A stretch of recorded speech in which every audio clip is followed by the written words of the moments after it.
What if everything you were taught about the origins of civilization was not simply incomplete, but deliberately, carefully, surgically wrong? Not wrong in the way that textbooks get updated, wrong in the way that a cage is built, designed to keep you from ever asking the questions that matter most. Today, we are going to walk into territory that most people never come back from unchanged. We are going to examine oral traditions that predate writing itself. We are going to listen to voices that Western academia has spent decades ignoring, discrediting, and sometimes silencing. And by the time this is over, you are not going to look at your phone, your news feed, your government, or your own mind the same way again. But I need you to stay with me. Because this is not a conspiracy theory. This is something older, something darker, and something far more relevant to your life right now than anything trending on the internet today. Let's begin. Somewhere in the deep oral memory of humanity, preserved not in libraries, but in the living breath passed from elder to initiate across thousands of years, there exists an account of what we truly are, of what we were before we became what we are now, and of what happened to us. In 1921, in the region that would become modern South Africa, a child was born into a lineage that carried one of the most ancient bodies of knowledge on the planet. His name was Credo Mutwa. He would grow up to become a Zulu Sanusi, not simply a healer or a storyteller, but a keeper of sacred cosmological memory, a living archive of humanity's hidden history. Mutwa did not choose this role. It was inherited. It was tested. It was sealed with initiation rituals so severe, so psychologically demanding, that most candidates did not survive them intact. What emerged from those initiations was not a man with opinions. What emerged was a vessel for something that had been carefully preserved across millennia precisely because someone or something did not want it to survive. For decades, Mutwa kept his silence. He was bound by vows older than recorded history, vows that protected not just the knowledge but the people who carried it. But something shifted. He looked at the world around him, the fracturing of communities, the escalation of violence, the strange homogenization of culture, the way ancient wisdom was being systematically erased, and he made a decision that he knew would cost him dearly. He broke the silence. And what he said should have changed everything. According to the oral traditions Mutwa inherited and devoted his life to preserving, the human beings who walked this earth in the deep past were fundamentally different from what we are today. Not less evolved, not primitive, different. They were, by these accounts, androgynous beings, neither fully male nor fully female in the rigid biological sense we understand today. They existed in a state of internal completeness that modern psychology can barely approximate. They communicated not through the clumsy architecture of spoken language, with its infinite room for deception, misinterpretation, and manipulation, but through direct transmission, images, emotion, knowing. What we might today call telepathy, though that word has been so contaminated by science fiction that it barely conveys what these traditions actually describe. These early humans were, in a word that carries more weight than we usually give it, unified, within themselves, with each other, with the living consciousness of the earth beneath their feet. There was no hierarchy because there was no separation to build hierarchy upon. There was no war because war requires the belief that the other is truly other, and that belief had not yet been installed. This was not paradise in a naive sense. It was something more profound, a state of coherence, a frequency, if you will allow that metaphor, that resonated at a register we have almost entirely forgotten. And then something arrived. Mutwa calls them the Shatori. In the Zulu language, the word carries connotations that our modern tongues struggle to fully render. Children of the serpent, serpents of the sky, beings who descended not in peace, not in the benevolent light we see in Hollywood depictions of first contact, but with purpose, with agenda, with a precision that suggests they had done this before. According to these traditions, the Shatori were reptilian in nature, not metaphorically, not symbolically, physically. They were tall, cold-eyed, luminously intelligent, and they regarded human beings the way a farmer regards a field, as a resource to be cultivated, managed, and harvested. What happened next, according to Mutwa's account, was the most significant event in human history. An event so catastrophic, so total in its consequences, that we have been living inside its wreckage ever since without ever knowing what the original structure looked like. The Shatori divided us. They introduced what the traditions describe as the split. the severing of the androgynous unity into distinct male and female forms, biologically polarized, psychologically fragmented, each half perpetually seeking the wholeness it no longer contained within itself. This was not evolution. This was engineering. And it served a purpose that becomes chillingly clear when you follow the thread. A divided being is a dependent being. A dependent being is a manageable being. But the division of the body was only the beginning. They introduced spoken language. Think carefully about what that means. Before language, according to these traditions, there was no gap between meaning and transmission. Communication was immediate, whole, unchosen by the mind. Language created a gap. And in that gap, in the space between what you mean and what you say, lies every misunderstanding, every lie, every propaganda campaign, every war ever waged over words. Language is not neutral, it is architecture.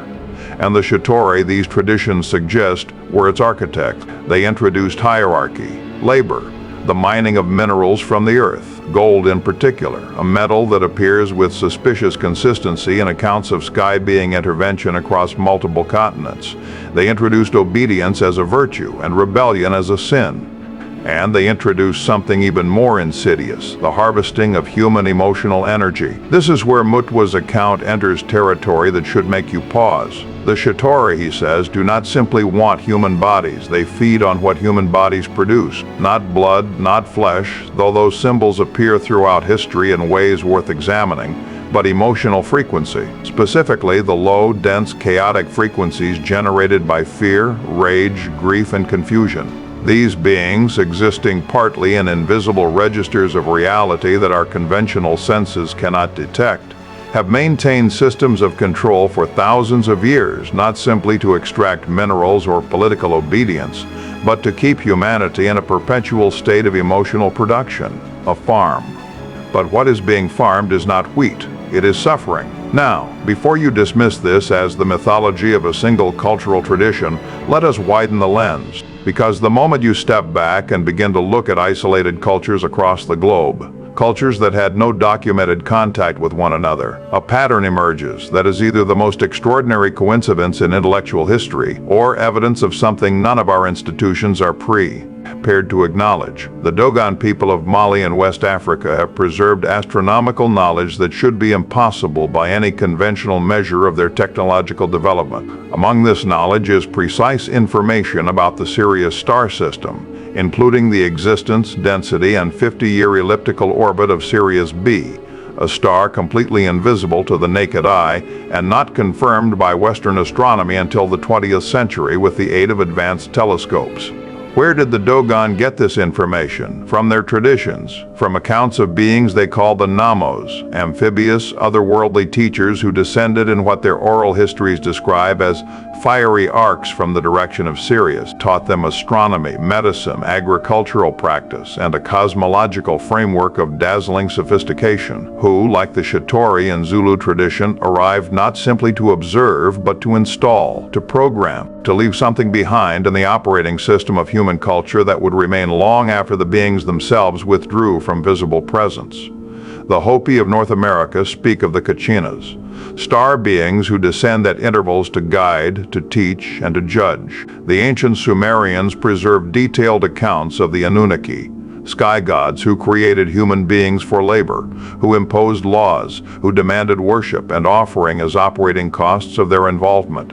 The biblical tradition, when read without the interpretive filters of millennia of institutional religion, describes interventions from sky-dwelling entities who create, who punish, who establish genetic lineages, who demand obedience in terms that look far less like love and far more like management. Across cultures that should have been in complete isolation from one another, the same story echoes. Sky beings arrive, they divide, they impose structure, they extract labor, worship, or energy, they establish lineages, they withdraw to invisible planes while maintaining influence through the hierarchies they created. This is either a universal human dream, which raises its own profound questions, or it is a memory. Now we arrive at the present moment. Because if the Shittori, or whatever name you prefer to give these entities, are real, they did not simply vanish when civilization became sophisticated enough to stop needing mythological explanation. They adapted.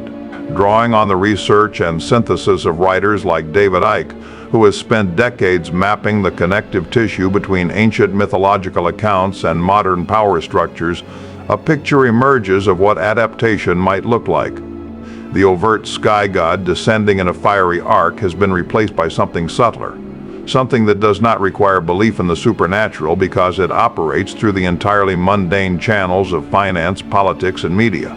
The theory of reptilian hybrid bloodlines. And let me be clear that we are operating here in the domain of speculative mythology. The same domain occupied by every major religious tradition in human history suggests that certain genetic lineages have been cultivated across centuries to serve as interfaces between the Chitauri influence and human civilization. The so-called blue blood aristocracies, royal lines, dynastic families whose power persists through economic collapses, revolutions, and world wars with a consistency that defies ordinary explanations of luck or skill. These lineages, the theory holds, do not simply exercise power for its own sake. They exercise it as maintenance. Every war is not simply about resources or ideology. It is a mechanism for generating the specific frequencies of emotional energy that feed something operating behind the visible curtain of history. Every economic crisis that throws millions of people into survival mode anxiety is not simply the product of poor policy. It is a harvest event. And in the 21st century, the most efficient harvesting mechanism ever devised has been placed directly into the hands of nearly every human being on Earth: your phone. Social media platforms do not merely fragment attention, they algorithmically amplify conflict, outrage, fear, and tribalism, the precise emotional frequencies that the ancient traditions associate with energetic harvesting, and they do it in a closed loop that becomes self-sustaining. The users generate the content generates the emotion generates the engagement generates the data that refines the algorithm. And the algorithm, optimized not for human flourishing but for maximum emotional activation, tightens the spiral. The Chitauri no longer need to descend in fiery arcs. They have convinced you to build the temple and perform the ritual yourself, and they have made it feel like entertainment. But here is where the story turns, because this is not where it ends. Every tradition that preserves the account of intervention also preserves the account of liberation. Not as a future promise, but as a present possibility. A choice that exists right now in this moment for any human being willing to make it. Consider the nature of a hologram. When you cut a holographic image in half, you do not get half the image. You get two complete, if smaller, versions of the whole. The whole is contained within every part. This is not merely a metaphor. Physicists like David Bohm spent careers developing frameworks suggesting that the universe operates on precisely this principle, that what we experience as separate, fragmented reality is a kind of projected appearance, and that beneath it exists an implicate order of unbroken wholeness. If the Chitauri's primary tool of control is division, of the self, of communities, of consciousness, then the primary act of liberation is reunification. Not as a spiritual luxury, but as a direct countermeasure, a frequency that the control system literally cannot operate within. You were, according to the deepest layers of human oral memory, whole. The mission, if that word resonates, is not to become something new. It is to remember what you already are. What does that actually look like? Not as philosophy, but as practice. It begins with the most radical act available to a modern human being: deliberate disconnection. Not permanent, not monastic, but intentional, regular. Scheduled intervals of silence in which the algorithmic voice is turned off, and the older, quieter intelligence beneath it is given room to surface. Even 30 minutes a day of complete digital silence begins to alter the neurological landscape in ways that researchers in attentional neuroscience are only beginning to document. It extends to the body. Breath is not simply a biological function. It is the most direct interface between the voluntary and involuntary nervous systems, between conscious intention and the autonomic processes that run beneath awareness. Practices that deliberately alter breathing patterns, extended exhales, rhythmic breathwork, the ancient pranayama traditions of South Asia, produce measurable shifts in neurochemistry, in emotional baseline, in the quality of perception itself. This is not mysticism. This is physiology that ancient traditions understood and modern science is slowly catching up to. It extends to movement. The body that carries your consciousness has been shaped by millions of years of evolutionary experience that includes running, climbing, carrying, dancing, resting on Earth. When you deny it those inputs, when you park it in a chair for 10 hours processing digital stimulation, you are operating a system in conditions it was never designed for. You are, in a very literal sense, more controllable in that state, more reactive, more susceptible to the emotional amplification that the algorithmic environment is optimized to produce. Get outside, touch Earth, move your body in ways that are not optimized for performance metrics. Walk in forests, swim in natural water, lie on grass. These are not self-care platitudes. They are, according to the traditions we have been examining, acts of remembrance. Remembering, putting the members back together. Eat with awareness. The food systems of industrial civilization have been shaped by the same forces that shape every other system, by what maximizes production and minimizes coherence. The return to food that your body can recognize, that was grown in soil that was itself alive, is not simply nutrition. It is a signal, a message to the cellular intelligence of your body that it is still connected to the living world rather than the manufactured one. And perhaps most powerfully, observe yourself. Not to judge, not to fix, but simply to witness, to sit quietly and watch the stream of thought and emotion moving through you without identifying with any of it as your final truth. The meditative traditions of every major culture, Vipassana, Zen, Sufi Daikar, indigenous vision quests, all point to the same discovery.